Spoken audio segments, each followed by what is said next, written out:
এতদিন? আমরা তদন্ত করে খোঁজ করে বের করার চেষ্টা করতেছিলাম যে তারা কোথায় আছে।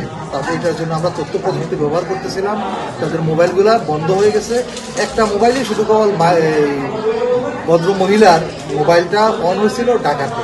আমরা ওই আঙ্গিকেই কাজ করতেছিলাম যে কোনো তথ্য পাওয়া কি মনে করেন 26 তারিখে এখানে নিখোঁজ হয়েছে, ওই দিন মৃত্যুবরণ মারা গেছে না এরপরে মারা গেছে, এরকম কোনো তথ্য আপনার কাছে?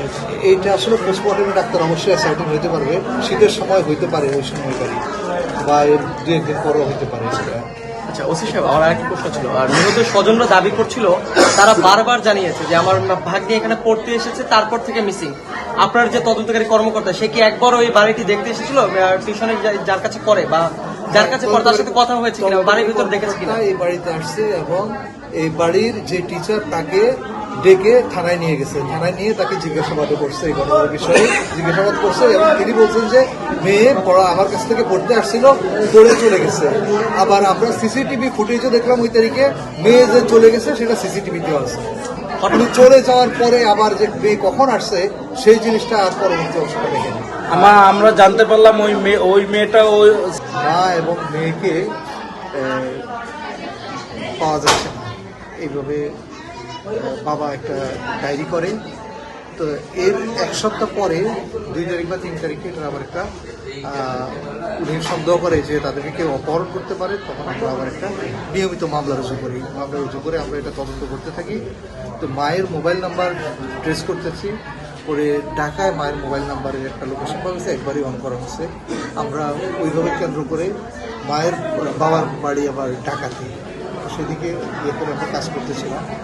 তো সমস্যা আজকে খবর পাওয়া যায় যে এখানে এই বাসায় পচা গন্ধ বেরোচ্ছে। তখন আমরা এসে এই খাটের বক্সের ভিতরে একটা মায়ের লাশটা পাওয়া যায়। তো বাসায় যারা আছে তাদেরকে জিজ্ঞাসা করলে এই বাসার ভদ্র মহিলা, উনি একজন প্রাইভেট টিউটর। উনি ওই বাচ্চাটাকে প্রাইভেট পড়াতো। উনি বলছেন যে আমি 10-12 দিন আগে বাসায় এসে দেখে আমার দরজা খোলা, বাসার মধ্যে এই মহিলা মরা অবস্থা পড়ে আছে। তখন আমি লাশটাকে আমি আমার বোন সহ আমরা খাটের নিচে লুকিয়ে রাখি।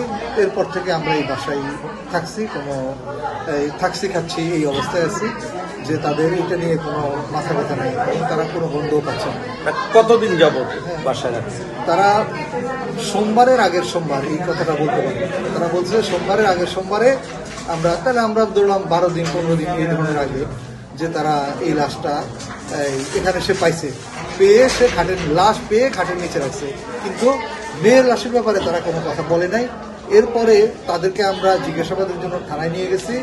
যে শিক্ষক যিনি, তিনি তার একটা বোন আছে, ওই মেয়েটার ক্লাসমেট, মেয়ের ক্লাসমেট, তার বোন, বয়স 15 বছর।